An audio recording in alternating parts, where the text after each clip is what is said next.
that good? That's pretty good. We can't use any of it. We'll do it live. Are you listening? Damn.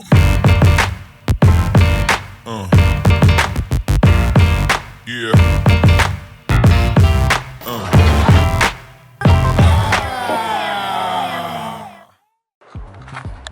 All right, guys, we're out here at P2 Fabrication. Frankie and Sam have been getting down on the car. I gotta catch you guys up because there has been a lot of stuff that has happened with this car since it's been here. So it's here, up on the lift. We got Sam working on some crazy stuff. We'll show you and kind of get involved with that stuff. And then we got Frankie working on the brake line. He's doing something stupid over there, wasting time. Whatever, let's go meet them. So you guys already know this guy. Frankie Titanic. But then you guys haven't met this guy. This is Sam P from P2 Fabrications. He does amazing things with the metals. He does lots of things with the stainless. With his mouth too. I don't know about these. What are you working on, Sam? We just made a Y pipe for transition. We're going from 2 3-inch tubes into a 3.5, and we're gonna run that all the way out of the back of the car. Well, these pretty welds that people will probably never see. Just beautiful. Doesn't matter if they see it or not. Appreciate it. It's beautiful. Sam's got a couple of things done on here, so he's doing some slip fit stuff. That was my suggestion, which I don't think he likes very much. But I was thinking about doing it that way, and then Sam created this trans mount here, which we needed one. Do you want to kind of elaborate a little bit on this and what certain pieces are doing and why you did it the way you did it? We basically wanted to keep it as light as possible and keep it up, you know, as high as possible so we can clear this exhaust underneath it. So we just did, you know, some 1/8-inch plate, which isn't usually the strongest if it's just flat, but we put some dimple dies in it. We did an I-beam type setup, stitched top and bottom, made it really rigid, and now we have a clearance for exhaust to go underneath. It's insane because it's definitely different than the last car, because the last car we did like an angle iron here and then another angle iron here and ran a bar across. And then Sam hit me with this idea, and then he explained how much stronger it is and then how much lighter it is too. Make it sexy. Plus it looks super nice. That looks sick. So he's got, you can kind of see how it's a little higher up on the driver's side as far as like the brake in here. The passenger side, actually floorboard is higher than the driver's side, but in order to help make some space. So there might be, you're talking maybe a little bit of adjustments here.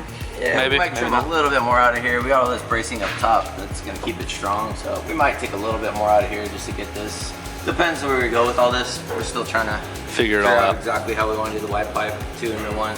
Right. Yeah, that's new. So this is a new piece they made. You guys haven't seen the drive shaft, but the drive shaft is all in here. The fuel lines are all in here. I'll probably add a little bit more love in this department. Do a little heat shield across that. Maybe do a little heat shield on there. I got some brake line stuff to show you inside the car, but Sam's got some fab stuff too that he did inside the car also. All right, so Sam went ahead and did probably the cleanest transmission tunnel cover I've ever seen in my life. So it's still not even done yet. This was pretty insane.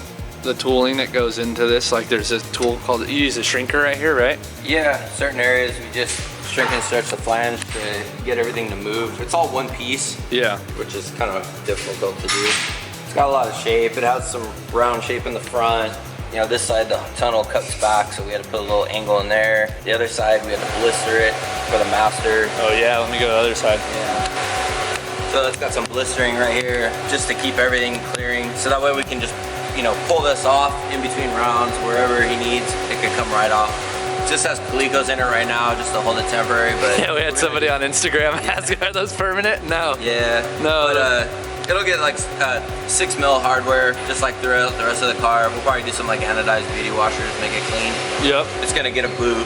We haven't done that yet. Probably open that hole up a lot bigger to put the boot in. Yeah. They don't make anything really small yet. No SFI stuff yet. Yeah. We also did extra tab there for the dashboard to help support it. And then Sam also made these sick little tabs so the dash actually slides into here. And then there's a location pin that goes there. So the factory location pin, and then we added 2 of them. Yeah, so that helps. Another one on the steering column that holds that up there. Oh, yep, on the dash. Keeps it really The dash is nice and firmly mounted now, so you don't have it vibrating around on you. Yeah, it's not flopping around at all anymore. And then he also did, you can kind of see the, let me get the little zoom in real quick. The floorboard there had to go up and around the line, so Sam kind of kinked it all up and readjusted it and made it to where those lines aren't touching the floor pan anymore. So that's super gangster. You did some sick stuff on the dash.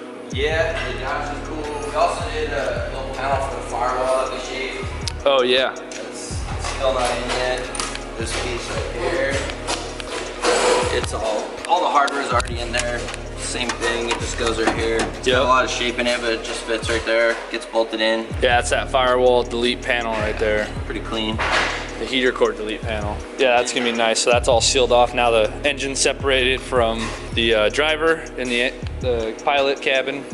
We made a cool little dash mount. We should, hold on, where's mine? Where's mine? I don't even know. Mine's amazing. Mine's so much better, dude. Sam just turned into a hater, didn't want to use mine. I don't know where it's at. It's in the scrap bin. It probably is in the scrap bin, you bastard. Sam came up with this. Yeah, this one gets mounted. There's another bracket that holds the steering column, and then this gets mounted to that. Yep. And it's cool because it can pivot still.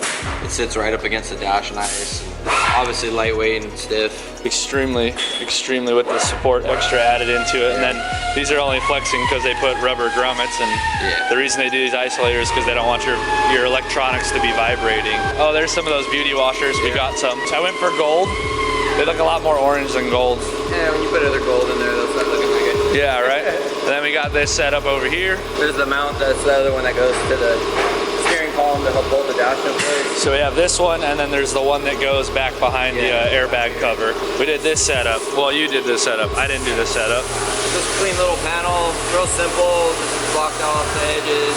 Again, one piece, you know, everything's mounted real nice and firm. Yeah, we got the Switch Pros. Switch Pros has actually jumped on board this season to help support us. So we have their whole solid state button panel. And the reason these are white is because we actually have to pick which stickers are gonna go over them and what's gonna go to what. So fuel, fan, I think dome lights, there's something else like windshield wipers and whatever, there's a couple other things. And then he also mounted the tilted brake bias adjuster in there too, which all this, when I was suited up, and or not suited up, but strapped in, we were able to reach it. Yeah, we had somebody, somebody else commented that as well on Instagram. Not our first time. Yeah, not the first rodeo at all. Because you have a pretty lucrative history with racing, because you were with Toyota for a while, right? For about 9 years. Yeah, that's a long time. Yeah, and you're building all kinds of stuff, huh? Yeah, all the SEMA projects they did for that time, pretty much we did at that shop. Also, we did the celebrity car program. I built like all the roll cages and for all those cars. Safety stuff, exhaust. So you did like how many celebrity cars?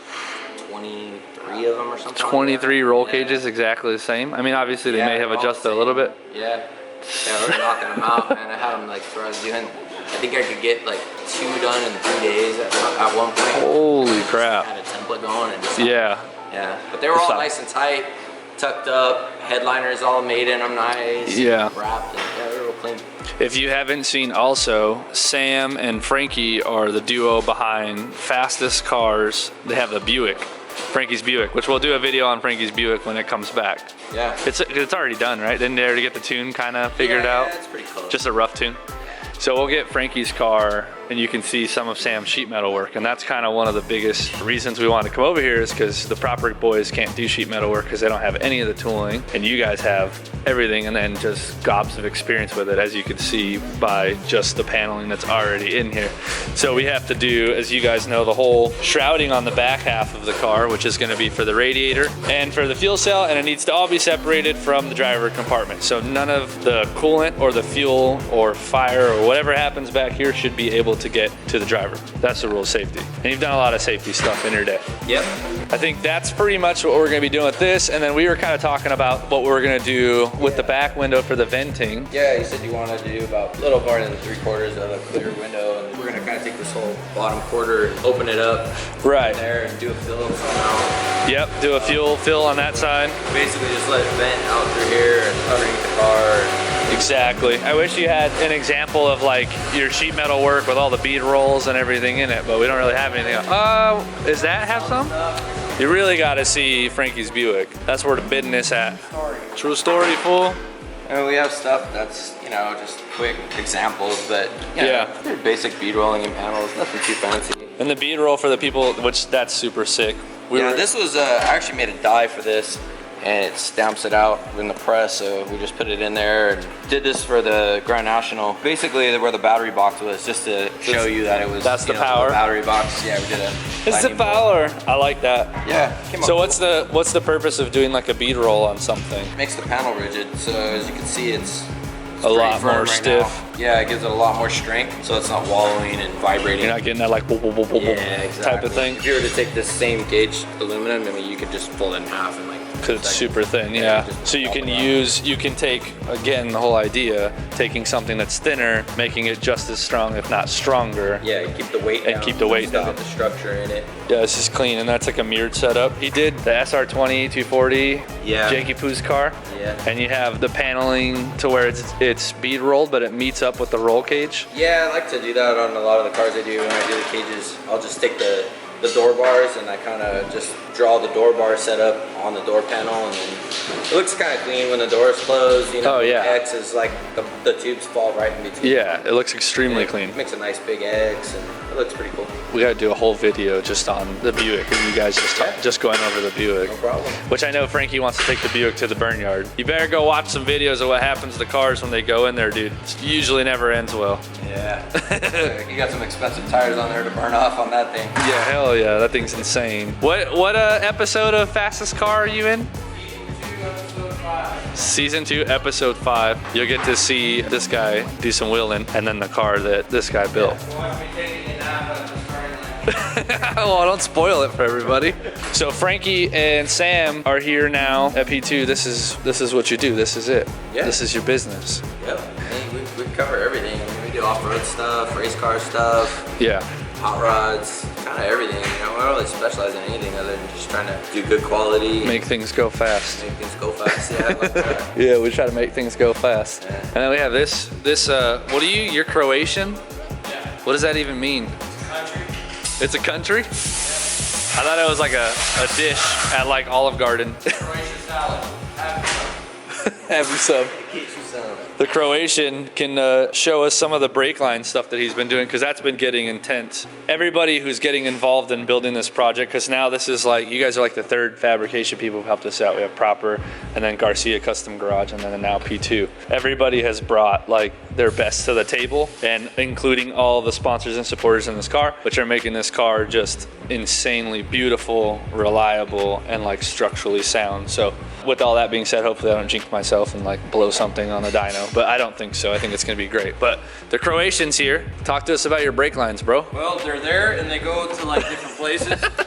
Explained. So just learning how to do plumbing is one thing, but to figure out how to like map stuff out, you know, Sam's always pushed me to like do better and better at hard lines, and especially plumbing. The biggest thing I think with plumbing is like being able to hide it and tuck it up against whatever pieces of metal are there. So this being like kind of like the fake firewall. Yeah.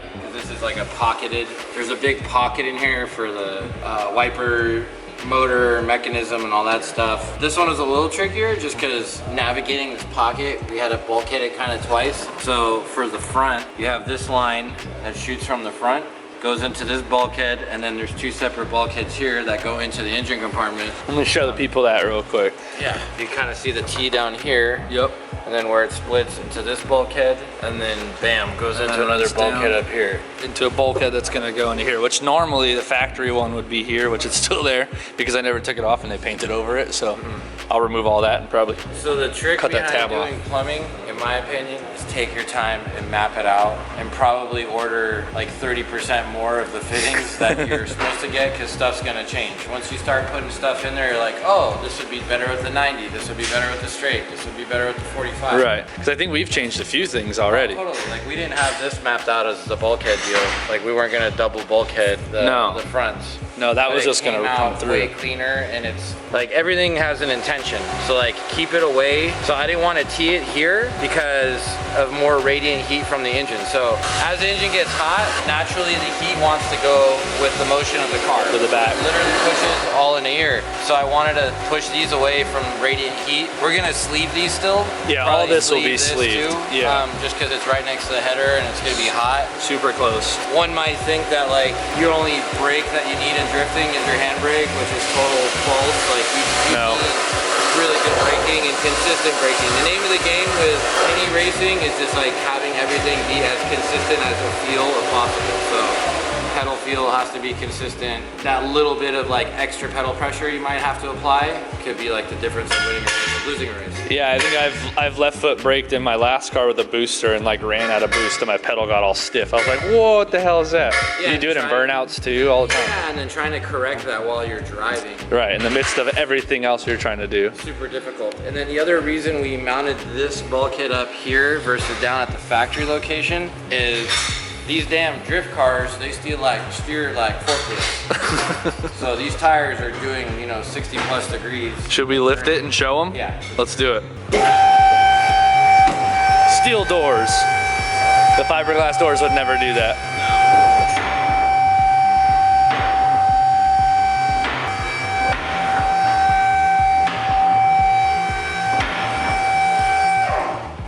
So with that bulkhead being up here, you can see it right up by the strut. Yep.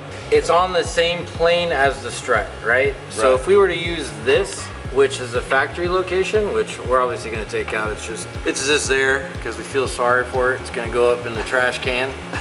It's done years of good work, but c'est la vie. So this bulkhead being in the same plane is gonna straddle the strut and then go straight into the caliper, right?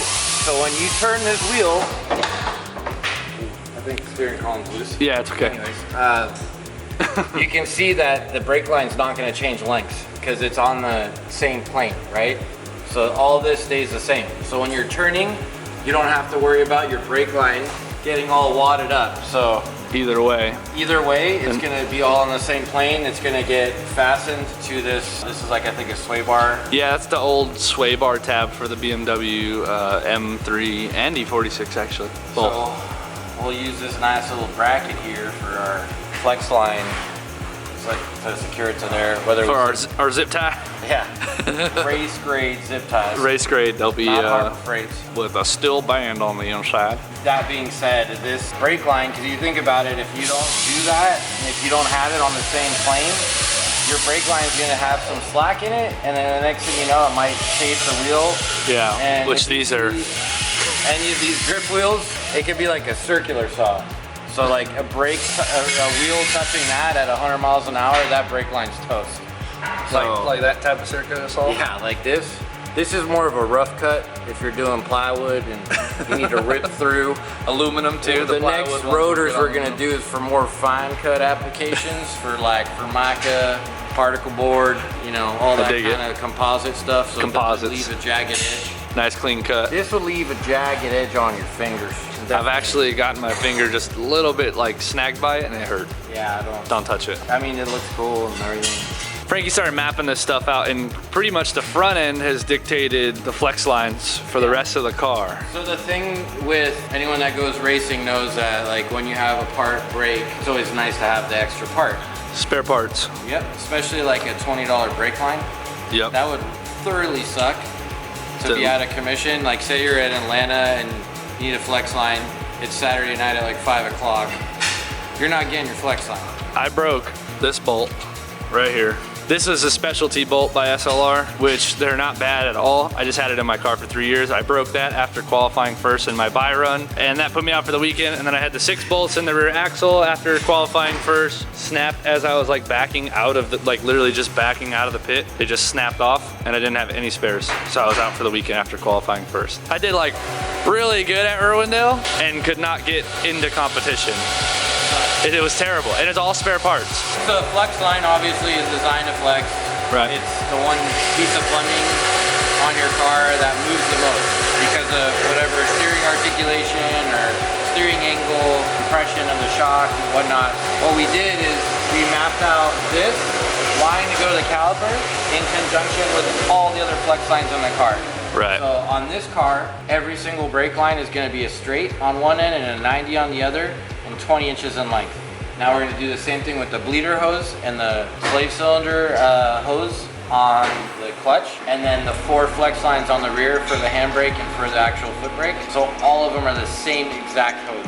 What you're saying is, the line, if I break a line up here, I could, in theory, pull one off the rear end and put it up here. Or I can pull one off the clutch and put it here, and vice versa with the front to the rear and the clutch. Every single line. I like to plumb everything like that, so like on my Buick, I have major consistency across the board with all those lines too, because you know, when you're racing, everything gets heat cycle, especially with drifting. Gets beat up. I have a new appreciation for drifting after being in the car with you on that For the sideways. on the Andy Slay day where, you know, you went off-roading a little bit. A few times. You know, you're torturing the car. Yeah. When you watch drifting and you see these guys just go through the track gracefully, even when you're doing it gracefully, you're destroying your car. I don't care what you're doing or how you drive, you are destroying your car. Don't tell the wife. She's gonna get upset. Yeah, but this whole car is a wear item. Trying to create everything to where stuff doesn't wear, and then also parts are like easy to change. And I think some of your calipers are interchangeable too, right? Yeah, so as you guys know from oh, actually, I don't even know if I've shown you guys the caliper setup yet. So I showed you the bracket, but we got our wheel woods in, and the wheel woods now are on the Seems Legit brackets. This front caliper here is the same caliper as the rear caliper for the foot brake. We tried to do it the handbrake, but I explained to you guys how it wouldn't work, so we had to do a different style, which is a radial mount style caliper. But this caliper here is identical to the rear brake now. And then so some people had commented when I had posted that I was going to use the same one for front and rear about getting the car to balance out, because now the calipers have the same clamping force front and rear versus normal cars would usually have a large single piston in the front like what this car originally had, and then a smaller single piston in the rear. But what they don't understand is that we have 2 masters for the brakes. Thank God for Tilton. Thank God for Tilton Engineering. Scuffle over there at Tilton, because he literally is one of the most helpful individuals on the phone. Easily. Take your call and he'll literally like with pleasure help you. Yeah. And you know, he'll give you a worksheet for your caliper piston size, front and rear, and then he'll give you the master cylinder size.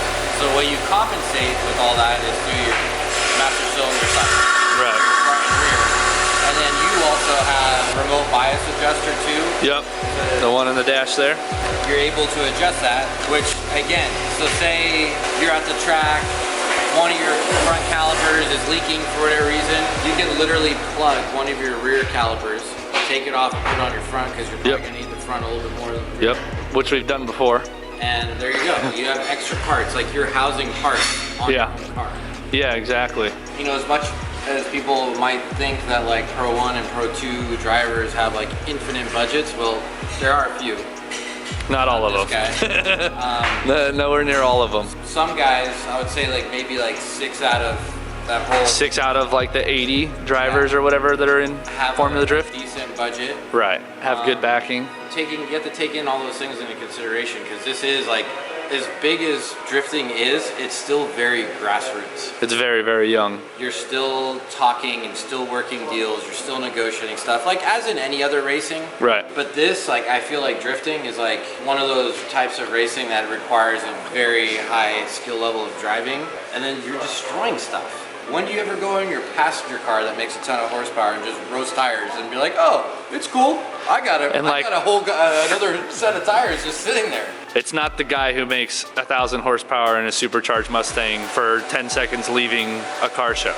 No. This is making hopefully 700 wheel horsepower for an ungodly amount of time at like red line. Because obviously we are on and off the throttle, but the abuse that this motor and this transmission and rear end's gonna see is like insane relative to like the airflow and cooling capabilities of what we're gonna get. Because race cars get pretty rowdy, they race and they're, you know, constantly pegging. They have a lot of nice airflow and clean stuff like that, where this is like banging rev limiter almost nonstop if you're gangster. Drifting is like a combination of figure 8 demolition derby and road racing, and just like flat out like the guys in Australia where they have like those burnout. Yeah, the burnout competitions. It's like you mix all that stuff together and then you have drift. There's drifting. It's been said that drifting is the highlight reel of all other motorsports. It is. It's like, it's super fun to watch. There's this whole front area that's designed to bash in. Same with the rear. Yep. The more and more I've learned about it and like been around it, it's pretty cool, and I have a greater appreciation for it. Especially like being in the car and seeing how active you are in the car, whether it's handbraking, shifting, like flicking the wheel, like it's a lot. There's a ton going on at one time. You know, depending if you're, you know, leading or chasing, like there's so much. It completely changes. Lead to chase are two completely different games, because almost anybody can lead if you can just drift. All you have to do is not worry about the person behind you. But chasing is being in the right gear, making sure your wheels are spinning still fast. It's transition timing, it's guts, because you got to trust the person in front of you. There's just so much that goes into chasing. But yeah, no, there's a lot of stuff going on in the car, and it's cool to hear you talk about it, because I haven't heard somebody like who knows motorsports explain drifting in a long time. I've always been like, I've grown so accustomed to it. It's so like normal. So it's cool to hear a person who's learning about it but already knows about it in a sense. Well, yeah, thank you. It's just fascinating that drifting is just one of those things where when you're actually there watching it and you're actually in the car, it's like two totally different things. Oh yeah. Like being in the car with you, like you have to be confident. You're going for it. The second you're a passenger in any race car, especially a drift car, dunzo. You don't want to ever be the passenger in your own car. It's wild. It's wild being shotgun. I'm the worst passenger ever. But you know what I'm saying though? Like if the car's taking over you and you're not like super confident and you just allow the car to do its own thing. Yeah. That's when you could get in serious trouble. Just seeing you guys, like how close you get to a wall and stuff. Were you with me? Were you in the car when we were driving with Nick? Nick was at the event, but we're now. There's a couple of times we were driving tandem with some other guys? Yeah, it's weird because when you're inside the car too, a big thing is like you feel like you're super close. Yeah. And then you watch a video and you're like super far off. So when you're in the car and you're like, holy crap, we're gonna hit this guy, because you can like literally reach out and touch his car, you're like. So the guy you were chasing was your buddy, the M3 E46, the red one? Yeah, Jay. And I was like, damn fool, you're gonna T-bone this fool. He drove that car there. Yeah. That's like a driven car. Yeah. For you guys to go out there, you know, I always worry when I'm like drag racing or road racing, like, dude, keep some space. If the guy gets swirly, I'm letting off. Like, you guys are just YOLO, go for it. YOLO. You know, it's really cool too, in the drift community, it seems like there's a lot of camaraderie among everyone too, which is pretty cool. Yeah, especially at that event. Nick made a comment at that event about the kind of the Southern California drift community and how it had kind of taken a turn, and how that event kind of reinstilled essentially humanity in drifting again for him. Everybody there was cool. Nobody was trying to fight or go stick up for their boyfriends or anything like that. It was a good time. Everybody had fun and we all drove and we hit each other's cars, because that's what happens in drifting. It's a contact sport. Anyways, this is coming out crazy. We're gonna get soft lines tomorrow, so we'll start filming again tomorrow. Sam's got to get down on the exhaust, which I should have some more parts for him tomorrow as well. This is P2, and there's that guy over there. But this is P2. As always, thank you guys for all the support and the love. We'll get back to it, but I'll film some stuff when we finalize the brake lines, and then I'll show you some of the exhaust progress that Sam's got. As always, dudes, stay safe.